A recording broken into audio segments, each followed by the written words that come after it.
The following may contain language that is not suitable for all audiences.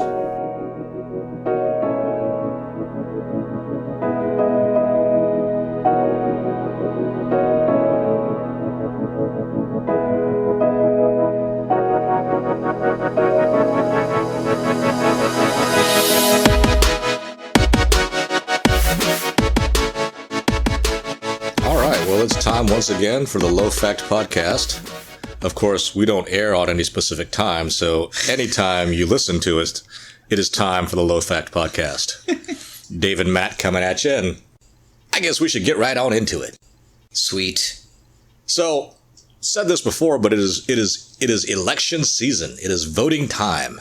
Oh, we're doing another election season episode. Well, not really. It's just about government in general. But did you happen to see that meme or the thing that says if voting actually meant something, then you wouldn't be able to vote? No. I think that's kind of half true. But what I was thinking of is... Wait. What does that mean? It means like voting's... Yeah, if voting actually conferred... If there was actual power or something in voting... Then they would find a way to... No, then you would not be able to vote. Right. You would not have that power. Yeah, totally. That kind of makes sense. You know, kind of like the parliamentary seats in England in the 18th and 19th centuries, where they'd have these, essentially the aristocrats, right? The lords and stuff, who would have one of their sons stand, or they themselves would stand for a seat in parliament, in a place that had like maybe 6 people.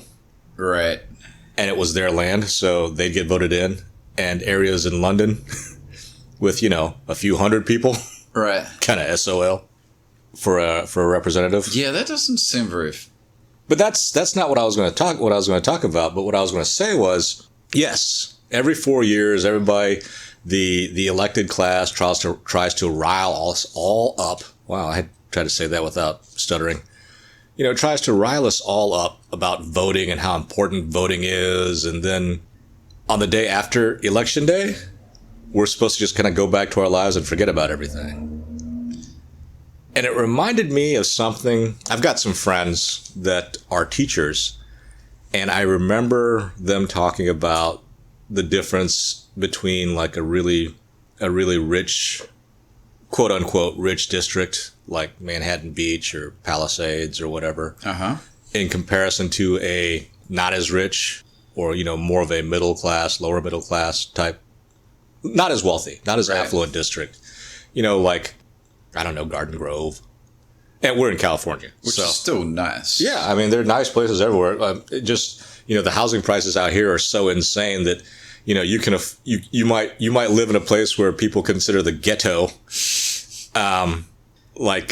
as one person described one of the smaller towns out here, who was essentially a bum who lived in Newport Beach.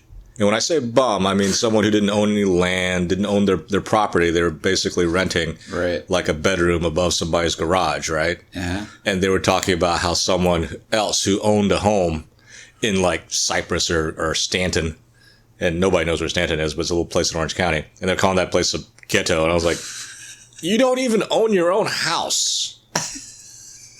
But I'm getting away from my point. But it's like the teachers. My friends that were teachers were talking about how much of a pain in the ass it was to deal with the parents from the more affluent districts than it was with the parents from the less affluent districts. And I thought about that. And I don't necessarily think it's about the engagement of the parents, because supposedly the U.S. has a public school system that is kick-ass. Yeah. Parents super engaged. The employers allowing parents a little bit of leeway to do stuff with their kids' schooling and such. And it's a public school system, and no Department of Defense. Well, yeah. No, the Department of Defense. They have a public school system. Right. And apparently the DoD schools are super good. Now, the sucky thing is that your parents have to change jobs once every year or two. Right. So, the continuity and the stability might not be there that you'd like. But that's what I was thinking about, because in terms of government, because people tend to talk about how horrible society is now in terms of lack of social engagement, people being isolated, blah blah this, blah blah that, all the stuff that we've heard before. And so where am I going with this? Good question. Well, I tell you, I have no clue. I think that we need to do the government, quote unquote, this big thing that you either hate or you love, right? I guess there's not too much middle ground. Yeah, either that's the answer to all your worries and woes, or it's the cause of them. Mm-hmm. It's not the elected people. They're not the government. The government is that whole underlayer of people that work there for years and years and years and years. Oh, this is your thing about the bureaucrats. Yeah. That they stay and then the parties come and go. They stay and the elected people come and go. I mean, if you think about China and the years and years and years and years that China's been around, the several thousand years and the how many dynasties that have been ruling in China, the current one being the Communist Party. Right. The bureaucrat class stays the same. Really? Yeah. How do these people... Because they run the government. So what would be an example of a bureaucrat? Would that be somebody that works at the DMV? Sure. Or the sanitation department. Or the librarian? Or the planning commission. Okay. And these people don't get elected. They get hired. They just work for 50 years. Or the police department, or the fire department, or anything. Yeah, the bureaucrats. They're all bureaucrats. The bureaucrats are the ones that run everything. And so I'm not saying you need to... So what do the politicians do then? They get the glory. Yeah, but what do they do? They get the glory. But what do they do? Like, beyond getting the glory, like, what is their role? That's all they do. But what is their role? To get the glory. So they don't run anything? No.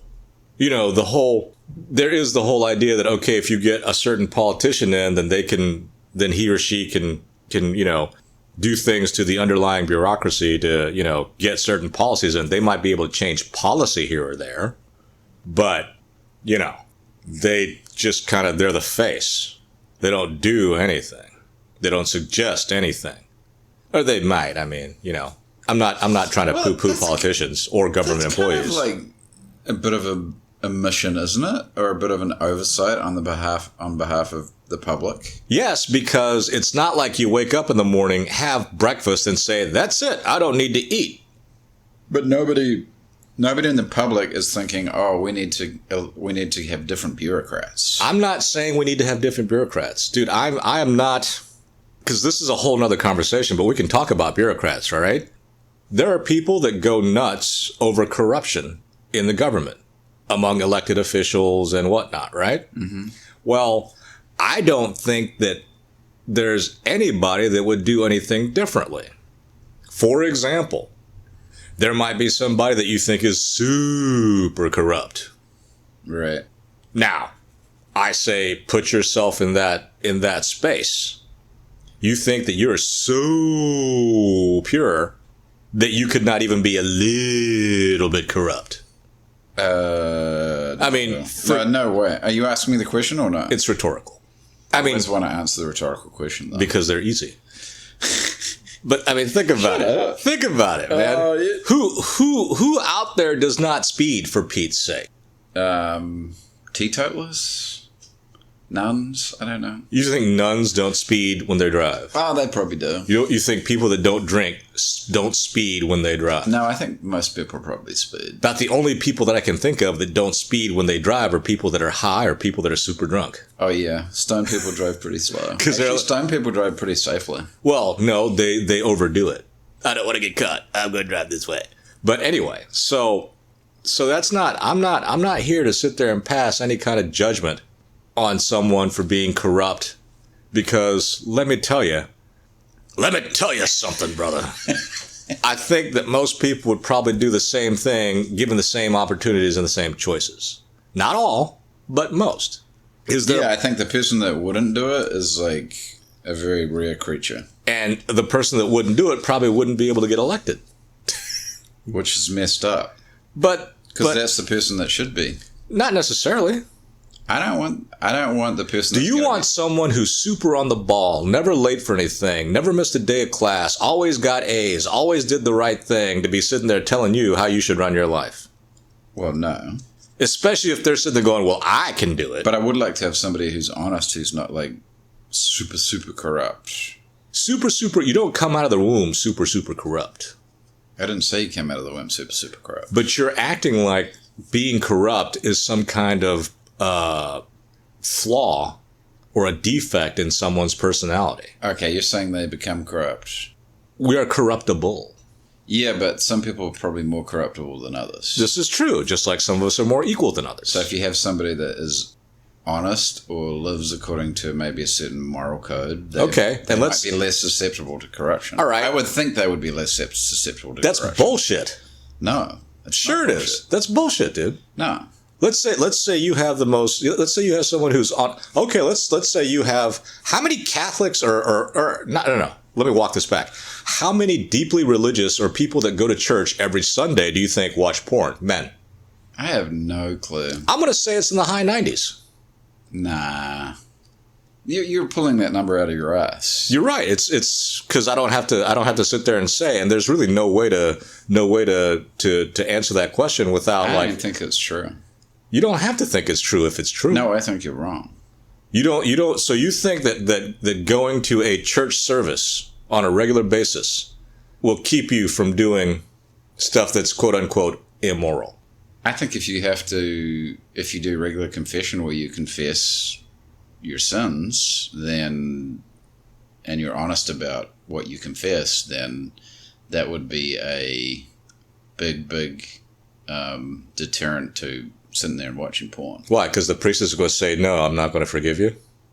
Well, no, the priest should forgive you, but... Isn't it kind of, you go to confession, the priest says, okay, you're forgiven? Yeah, but the idea... So why would that hinder you from doing something? Because you would have shame about it, which would be, I would think, would be a deterrent to doing that. You know, putting aside the fact that, like, watching a whole lot of porn is probably not very good. And yet... that number just seems really high to me. It's a guess. What do you think it is then? Because it's churchgoers. There's no way to police this. I don't know, right? Because if you ask people, then they're just going to lie to you. See, I would think the number would be much lower for church-going folks, right? No, you're not saying anything. No, it would be. You're just saying I think the number would be lower. Like, okay, how much lower? 80%. So you're just sitting there waiting for me to say a word or say a number that makes you feel comfortable? No, like, I'm thinking it would be a low number. I think it would be like 10% or 20%. I think 90 is that just seems very wrong to me. Why? Because porn corrupts you. We're not here to talk about like the value or the value or the evils of porn. I'm just saying. Well, you just threw like a whole lot of so... I'm just saying people are people. So you think that it doesn't make a difference whether or not you're religious or not? Everyone is corruptible. Not everyone is corrupted. I would think that number of 90% suggests that everyone is corrupt then. So? I think you're getting sidetracked from what I'm saying. You're not able to make like a coherent... I am getting sidetracked, but coherent argument here, Joe. Why... Shut up.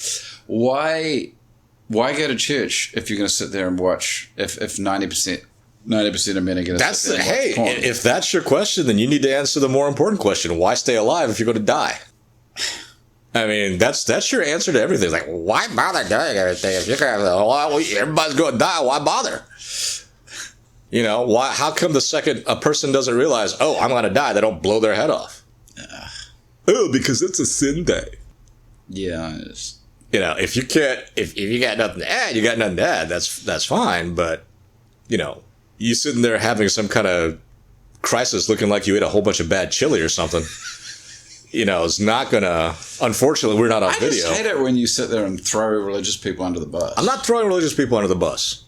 You just said 90% of fucking dudes going to church probably watch porn. Yeah, how is that throwing somebody under the bus? That's so. What if I say 100% of the people that go to church regularly take a shit? That's different. That smells bad. That's not a sin. Why is watching porn a sin? Because I think it encourages sexual deviancy. Again, how? Yeah, okay, it can lead to that for 90% of the people that watch it. But what are people that see it and nothing registers? Is that still a sin? I think there's been a lot of studies done that show. No. I'm not asking you for like some kind of weird study backup. I'm asking you because you're sitting there saying that something's a sin. Okay, why is it a sin? And you're saying because it leads to such and such. Okay, so if you can see or do something and it doesn't lead to anything, then is it no longer a sin? Putting you on the spot as the great theological thinker here against someone who has no theological background, period. Watching it is just a sin. Why? It wasn't around. I mean, it wasn't around before. I mean, it's... when the Ten Commandments came up, it's probably, God didn't say, thou shalt not watch porn. Yeah, but it's probably akin to, The watching of the porn is not the sin. It's all the junk that comes up with it that is, right? Yeah. And that's like the blaming of the weird lyrics, the parental. People who listen to rock and roll become devil worshippers. Like, well, no. But, right?